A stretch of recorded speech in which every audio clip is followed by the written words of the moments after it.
tantangan yang dihadapi dalam meningkatkan partisipasi Gen Z dalam pemilu tahun ini seperti apa, Kak? Oke, kalau tantangannya ini cukup banyak ya. Mungkin saya sebutkan beberapa saja.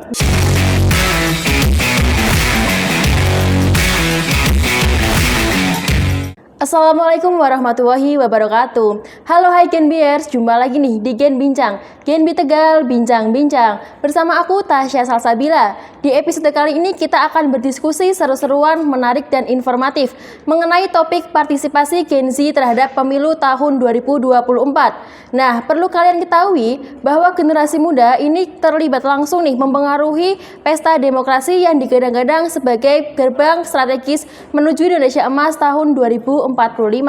Nah, perlu kalian ketahui juga bahwa pemilih pemilu tahun 2024 ini didominasi oleh generasi Z dengan jumlah 56,45%. Tentunya kali ini saya nggak sendirian nih. Ada narasumber yang luar biasa yaitu Kak Agil Hendriansyah dari mahasiswa KPI UIN Gus Dur. Nah, langsung aja, apa kabar nih Kak? Oke, alhamdulillah hari ini baik dan cukup menggembirakan. Oh iya, sebelumnya sharing-sharing dulu nih Kak ya, kegiatan Kak Agil nih ke belakang ini kegiatannya apa aja? Oke, untuk aktivitas saya sehari-hari itu seperti layaknya mahasiswa ya. Iya. Karena saya mahasiswa akhir, jadi ya fokus untuk skripsi. Kemudian beberapa juga terlibat dalam organisasi intra maupun ekstra kampus, yaitu dalam DEMA terutama. Kemudian di luarnya atau ekstranya itu terlibat dalam IPNU, kemudian ada Santri Desain Community, dan terlibat juga dalam beberapa panel politik. Oke, baik. Mengingat momen politik ini ya, kan kita akan membahas bagaimana keterlibatan generasi muda akan memengaruhi arah politik. Jadi mari kita gali lebih dalam mengenai partisipasi Gen Z terhadap pemilu tahun 2024. Oke, pertanyaan yang pertama nih Kak, buat Kak Agil. Bagaimana tingkat pemahaman Gen Z tentang proses pemilu dan peran mereka di dalamnya? Dalam partisipasinya sendiri, Gen Z ini cukup menarik karena dengan jumlahnya yang hampir 60%, itu akan menyumbangkan suara yang terbanyak untuk nantinya di pemilu 2024. Nah, kemudian untuk peranannya sendiri ini cukup banyak ya, terutama dalam bagaimana Gen Z ini karena cukup dekat dengan digital atau teknologi, ini cukup dekat banget dengan yang namanya menangkal berita hoax, ataupun bagaimana Gen Z ini cukup juga berperan dalam penyelenggaraan pemilu nanti. Misalkan bergabung menjadi KPPS, PTPS ataupun PPS-nya itu sendiri. Karena itu ya juga akan menguntungkan bagi Gen Z-nya tersebut. Selain menambah pengalaman juga bisa juga menjadi ajang untuk bagaimana sih seluk-beluk ataupun proses daripada pemilu itu tercipta begitu. Oke.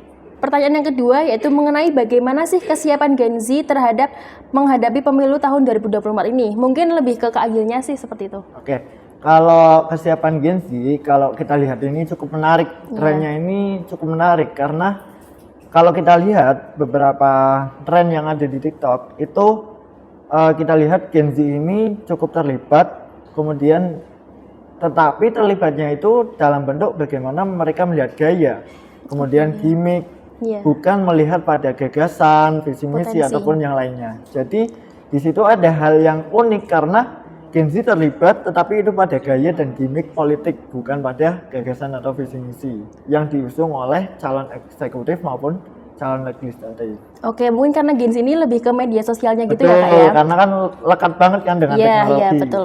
Oke, nah ini menurut Kak Agil nih, cara meningkatkan literasi politik di kalangan Gen Z seperti apa Kak?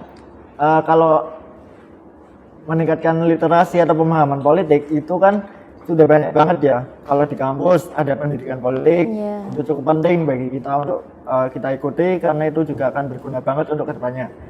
Kemudian ada seminar politik dari KPU, ada juga seminar-seminar atau workshop lah yang membahas mengenai perpolitikan.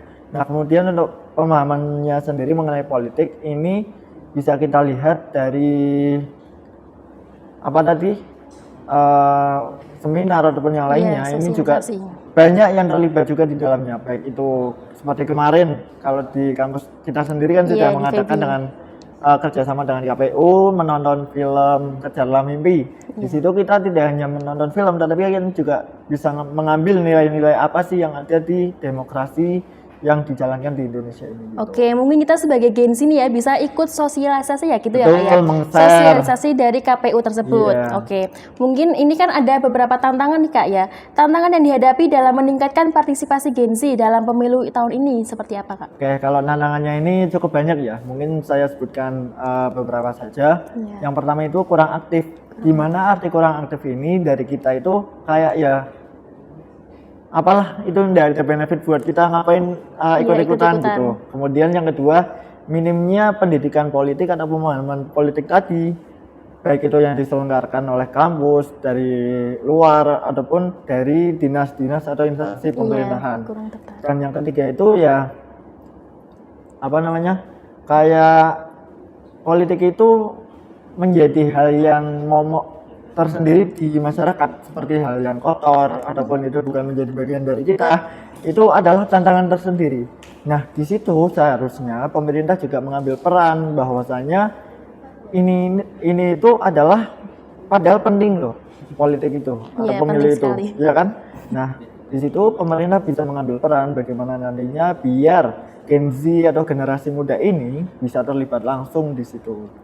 Oke, tadi kan udah dijelasin nih tantangannya, kemudian pasti ada strateginya ya Kak ya. Bagaimana sih strategi untuk meningkatkan partisipasi Gen Z tersebut? Oke, kalau strategi dalam meningkatkan peran Gen Z ya, itu bagaimana pintar-pintarnya para calon legislatif, calon eksekutif, ataupun lembaga instansi yang menyelenggarakan pesta pemilu itu bisa mengemas pemilu ini menjadi sesuatu yang unik, edukatif, kemudian ya tidak monoton seperti pemilu-pemilu sebelumnya. Kalau pemilu sebelumnya kalau kita ikuti kan ya cuma hanya ada baliho dan lain sebagainya, nggak ada adu gagasan dan lain sebagainya. Betul. Padahal di situ Gen Z itu bukannya skeptis atau apatis, tetapi lebih kepada bagaimana sih daya tawar, daya jual yang mereka jual itu bagaimana, visi misi, gagasan dan lain sebagainya. Itu menjadi nilai tersendiri karena Gen Z ini mencari sosok yang ideal, artinya tidak hanya ikut-ikutan atau FOMO lah ya kalau kata gaul zaman sekarang ya.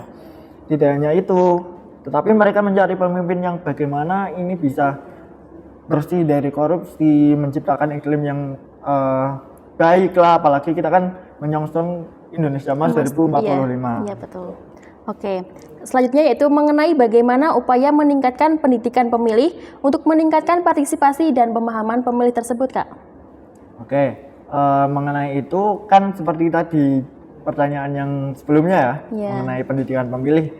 Itu kan kita sudah ada yang namanya KPU sendiri sudah menyediakan website yang berisi muatan tentang pemilu, bagaimana nantinya siapa saja yang terdaftar sebagai pemilih tetap, pemilih tetap, pemilih tambahan ataupun dan lain sebagainya. Itu kan artinya sudah cukup informasi yang disediakan, tinggal bagaimana kita Gen Z ini bisa mencari informasi itu lebih dalam lagi, tidak hanya melalui itu, tetapi bisa juga mencari info atau sumber-sumber lain yang bisa dipercaya ataupun kredibel mengenai pemilu 2024 nanti. Oke, berarti kita dari Gen Z sendiri jangan gampang terpercaya ya Kak ya dengan berita-berita palsu. Mungkin seperti itu ya. Iya, kita itu kalau orang bilang itu sebelum share itu juga harus disaring dulu.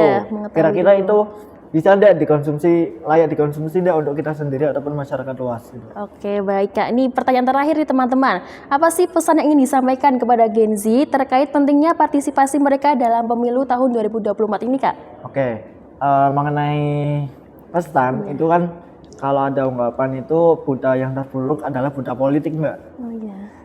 Kenapa kok buta terburuk itu buta politik? Karena di situ bagaimana tidak mereka yang tidak mendengar, tidak melihat ataupun apatis terhadap ya keputusan-keputusan politik.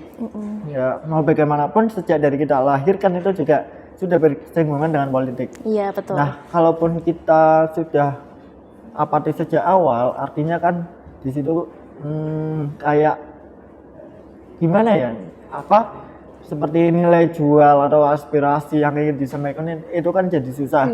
Mau kemana, terus bagaimana keputusan yang diambilkan, yang diputuskan, keputusan-keputusan politik ataupun regulasi kebijakannya diambil oleh para legislator ataupun eksekutor itu kan bisa kita lihat itu bisa bermanfaat bagi kita sendiri atau enggak kan Iya, gitu. betul. Bisa-bisa. Kemudian momentum pemilu ini adalah momentum emas. Artinya kita harus memanfaatkan sebaik mungkin pemilu 2024 nanti karena ini akan memilih calon pemimpin Indonesia ke depannya. Oke, Seperti baik. itu. Kemudian juga memilih calon legislatif. Calon legislatif itu kan seperti DPR, Iya. DPRD, DPT dan lain sebagainya. Iya, betul. Itu kan penting sekali buat kita. Jangan sampai seperti yang sudah ada tersebar bahwa DPR itu tugasnya hanya tidur doang. Artinya Iya. kan itu tidak mewakili kita kan. Nah, di situ itu penting banget. Kemudian untuk calon presidennya juga kita harus teliti gagasan apa yang dibawa, visi misi apa yang dibawa, kemudian bagaimana program kerjanya itu juga harus kita teliti baik-baik. Kemudian terkait pesannya juga yang terakhir, janganlah kita hak suara kita itu dibeli dengan hanya money politik. Masa iya kita hak suara kita dibeli 50.000 untuk 5 tahun ke depan kan iya. gitu. Artinya itu enggak seimbang lah. Iya, iya. Itu belum lagi coba bayangkan kalau misalkan dalam satu kecamatan berapa ribu orang dikali 50 berapa modal yang sudah dikeluarkan oleh calon tersebut. calon. Nah, nantinya ketika terpilih pasti calon tersebut juga berpikiran modal sudah saya keluarkan besar. Artinya di situ akan ada sarang-sarang korupsi. Oh iya, iya, betul. Iya kan, itu kan juga kenapa kok korupsi ada ya karena dimulai dari kita awalnya. sendiri sudah menerima money politik tersebut. Iya, betul. Tuh. Nah, kemudian terkait pemilu ini ciptakanlah dengan baik dan bijak. Kita jangan sampai gara-gara beda pilihan gitu ya. Gara-gara beda pilihan kita tercerai-berai. Iya. Yang tadinya ada terjalin hubungan menjadi terpisah kan gitu kan nggak etis banget ya, apalagi kedepannya kan pasti pemimpin-pemimpin yang terpilih atau yang tidak terpilih juga pastinya akan bersatu kembali seperti yang sudah terjadi antara Bapak Jokowi dengan Pak Prabowo. Keduanya rival tapi kan akhirnya bersatu lagi. Oke, baik. Begitulah ya teman-teman ya. Tadi pembahasan kita sangat menarik. Mungkin cukup segini aja ya teman-teman ya pembahasan kita kali ini. Kurang lebihnya mohon maaf. Wabillahi taufiq wal hidayah. Wassalamualaikum warahmatullahi wabarakatuh. Waalaikumsalam warahmatullahi wabarakatuh.